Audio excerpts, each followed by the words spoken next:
Greetings and welcome to another edition of the Big D Podcast. Before I announce tonight's special guest, please subscribe, like, share, comment to the Spunky Spectrum Sports YouTube page where you can find my latest and greatest.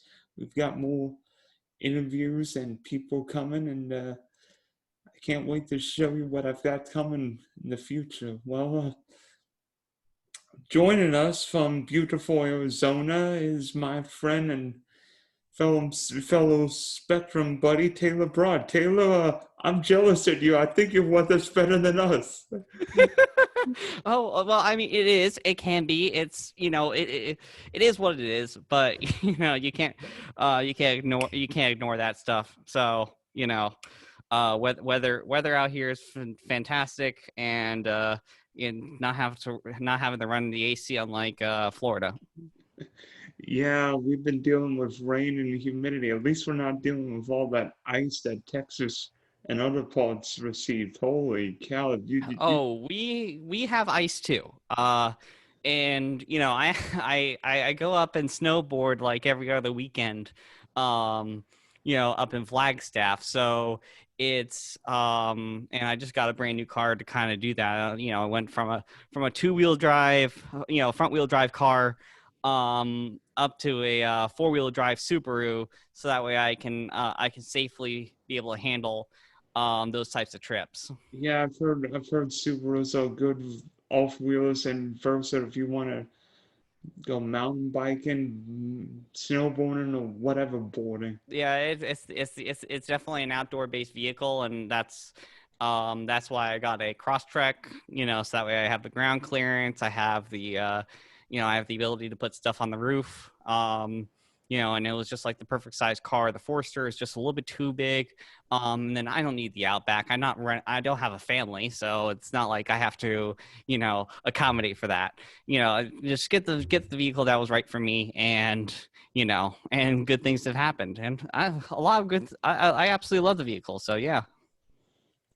Yeah. So in case you wondered, Taylor and I go back a few years. We both worked together for the ESPN 3/Plus games at FGCU, and it seems like yesterday that we started working together. I'm trying to think the first year we actually worked together. Was it like 2014? No, not 2014. It was 20. Well, let's see here. Yeah, it was 2014. Holy crap. Yeah, it was 2014. I had to think about that. It was 2014, 2015. But yeah, it was, that's when we started working together. And then, I kind of left when I came out here, for work. So, I moved all the way from Fort Myers to Phoenix for work. And, it was, the company liked me so much. They created the position. They weren't even hiring for my position, and they just created it because they wanted my skill set. Yeah, I can remember the last time we met. It was the alumni weekend. You actually came back to work a doubleheader, I think against what's it, Yeah. Jacksonville or North Florida. I'm trying to remember. It was Jacksonville, North Florida, not with Coach Yo. She's doing you heard that Coach Yo left Jacksonville, right? A while ago. Yeah, Coach Yo was one of the more energetic coaches. It was always, I was hosting that camera 3, so I was on behind so camera 3, for your viewers, we have the high cams at Alico, that's 1 and 2. One's the game cam that you sit on the most. Two is the hero cam, that is also coming up from the top. You're going to see that in a lot of replays. And then you have camera 3 and then camera 4. Camera 3 is right behind the student section. If you actually look at on the from the top cams down, that's me on the left side, and then camera 4 is on the right side. So Coach Yo is very energetic. She's very passionate for her game and for her athletes. And I have gotten some of the best moments, coming in and out of break, just pointing the camera at her and, seeing her do her work. And was Coach Yo yelling at her team, the officials, or just yelling at herself maybe? Oh, that's an interesting one. Let's put it this way. She was very passionate for her team. And also occasionally she was very passionate towards the officials. Wouldn't be a coach to say a few pleasantries towards the Yes, officials. yes, yes. But yeah. No, she did amazing work, and actually she took them, she won a couple of championships in the ASUN conference with Jacksonville with her coaching style. So, it definitely carries some weight, you know. I mean, coaching matters. I mean, whether you call Smesko, Mike Krzyzewski, John Calipari, or the coach at Jacksonville, any other coach can make a big difference in a big game. Of course, of course. And oddly enough, Taylor, I don't know if I was at this game, but I remember one time where you actually, where a play happened and a basketball hit you when you were running camera 3. That's like every game, Dylan. No, That's like every game. I get into those spots that I'm at least touched by the ball. Sometimes I am hit by the ball on the head and then I topple down because I'm standing, or I'm run over by players, or a player shoves me. I have it on tape, and you can insert this into the with video editing application if you like. I have it on tape where I actually had someone, an FGCU player, literally shove me to the ground, and he didn't see where I was. Like, come on, man. they could have at least called a block charge on you. They could have at least given you 2 free throws. Oh boy. Yeah. That's. I mean, it comes with the territory and it's the line of work. It's it's it's unfortunately the name of the game. Get the shot, tell the story. And sometimes you take one in the noggin. Of course. Or you get slammed down by your body and then the paramedics are all around you. Happened to me too. Just be glad Justice Wainwright didn't break your camera. Yeah, yeah. Did you hear what happened a couple of weeks ago when he actually broke the rim at a league arena before a game? Oh yeah, I heard about that. So of course I'm friends with Tom James on Facebook. Shout out to TJ. I hope you're doing good. And he was posting about that they broke the rim. Now what I would like to see, I wish he broke the rim during the game. I wish that happened. Because you have those like moments like LeBron James breaking the rim, Shaq breaking the rim, of course, always good highlight TV, especially if you want to put that on Sports Center. But the cameras weren't rolling, so that was like a missed moment. I wish it happened during the game. Yeah, you might. Yeah, you were way too young for this, but have you seen the video where the basket shattered during a game and Bill Raftery said, "Send it in, Jerome." Vaguely familiar. What's this game? I think it was like a Big East game in the '80s, like 1980. Oh, okay. Yeah, I'm not that deep into college ball. Yeah. Understandably. So Taylor, I'm not sure. Before working at FGCU, how much were you actually passionate about sports? Because obviously, you know that sports is My number one, two, three, four, and five passions. Of course, of course. So for me, it was actually I was not passionate in sports. The only things I actually watched were really golf and NASCAR. That was really it, and even then, I'm more of a passive observer there. What's actually interesting to me is the storytelling. So I will watch sports purely for the storytelling, not for the actual sport itself.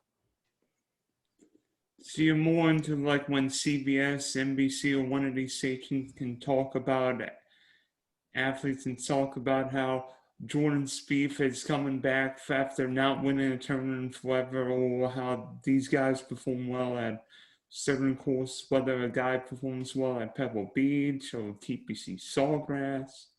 Right. Yeah. I'm more interested in how they present the storylines and how they handle camera cuts, structuring it. Um and because as you know, and you know this working in broadcast, you got to think of the broadcast as a novel, basically. You have you open and close the book you bookend the broadcast. um and it, the broadcast is effectively a complete narrative. So when you look at it from a narrative structure, it completely changes how you structure things. You put in your stakes. You set the stakes. You then let the plot play out, and then you're slowly structuring that. To, like, for example, China Dow carrying FGCU to a championship. Or Whitney doing the same. Doing the same. You have these storylines and these characters that you're going to highlight on in the beginning that are going to change the game. They're going to be important to the game, and then you start reinforcing that throughout the game, and then the story becomes about the players and the team. Toward the end, instead of just two teams battling it out and without really any background. So when you look at it from that perspective, it changes it just changes the way you present the broadcast. What crew do you think does the best at storytelling? Because obviously some crews are more in storytelling, some crews are more into Well, history. I I think I think CBS Sports. We're not talking early 2000s CBS Sports. That was you and I both know that was kind of an iffy time for CBS Sports. But I think CBS Sports does a fantastic job, especially with their coverage of, bigger, big ticket items, like, for example, the Masters. And then, of course, they do such a good job that Augusta invites them back, for their stuff, and they've always been the exclusive for the Masters. Um, and then of course you have Fox does NASCAR extremely well. They have the best booth in NASCAR, in my opinion, especially with Jeff Gordon and now Clint Boyer, now right next to Mike Joey. yes, yeah, Mike. And I'm excited to see the dynamic. I mean, I've seen a couple. There's a little bit of back and forth banter when we saw that with the duels just this past couple days. I'm excited to see what happens with the chemistry of Clint Boyer and Jeff Gordon when it comes to the 500 tomorrow. Yeah, it'll be interesting. I wonder if Eric Almirola wins. Will that mean Clint has Clint Boyd has got to wear a Tom Brady jersey? Ooh, that's an interesting storyline. Um, I'm kind of seeing, well, because I think Amarola isn't he in the backup car now? Uh, I thought he binned one his primary car, and he's going to be in a backup car for tomorrow. no, Amarola didn't. No, it Really, was no, okay. I know Byron is in a backup car. right Yes. now. Um, so that there, but I know there's a couple people in the field that are in backup cars. Yes, I've heard, I think 9 guys are going to the back tomorrow. Truex, Eric Jones, Brad Keselowski, a few others. Who Hmm. else? Chase Briscoe, I can't, Now Anthony something. Alfredo. Now and real quickly, a shout out to another content creator, Slap Shoes. He came up with a very important thing that you might be interested in. Nobody has gotten the triple at Daytona. 3 straight Daytona 500 wins. I got it. No. That's not the triple I'm talking about. The triple I'm talking about is you win the Clash. You basically you win the Clash, and then you win the 500, and then there's a I believe there's you basically win the entirety of Speed Week, but nobody has done that yet. Obviously, that can't happen because Kyle Busch didn't win his duel on Thursday night. Yeah.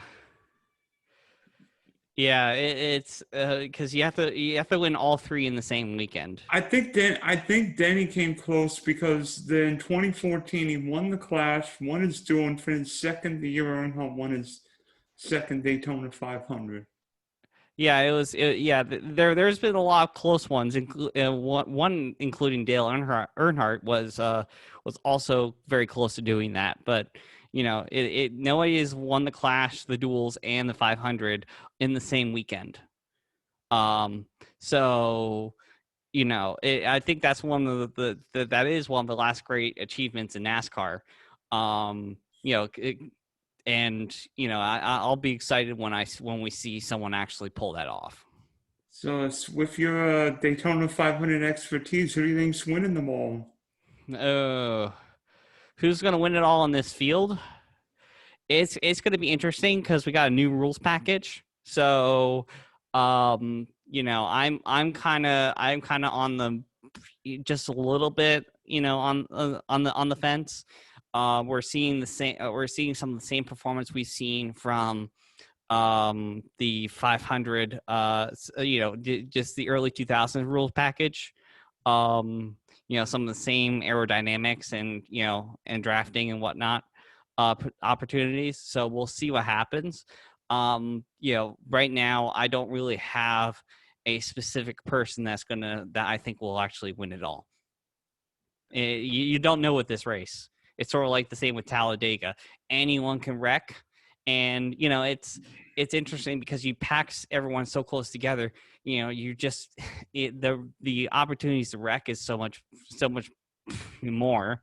So it's not like it used to be back in the 80s and 90s. The reason why we got pack racing was kind of because of the restrictor plates and kind of because of the rules package change. All the changes to the rules of the cars generated those pack racing conditions and generated some of the big wrecks and whatnot that you don't really see in the earlier too often in the earlier races in the 80s and 70s. So we're I can't place anything on anyone right now. I think you've got a better chance of figuring out figuring out I have where a you bigger pick. chance of figuring out who's going to wreck than I am going to see who's going to win that race. Yeah, it might be a bigger wager of who causes the big one tomorrow, and I know a couple guys who would cause the big one, and you know them too. Right. And, unfortunately, Clint Boyer is in the booth, so he's out.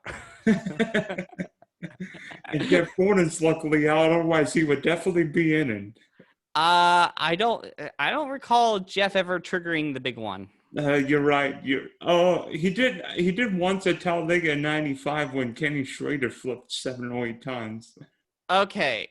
Yeah, okay, but that was he turned Kenny? Okay. Yeah, the day that he thought he had killed Kenny Schrader and Schrader's 25 car flipped 7 or 8 times down the backstretch, and it looked like he killed him. And yet Kenny got out of the car and was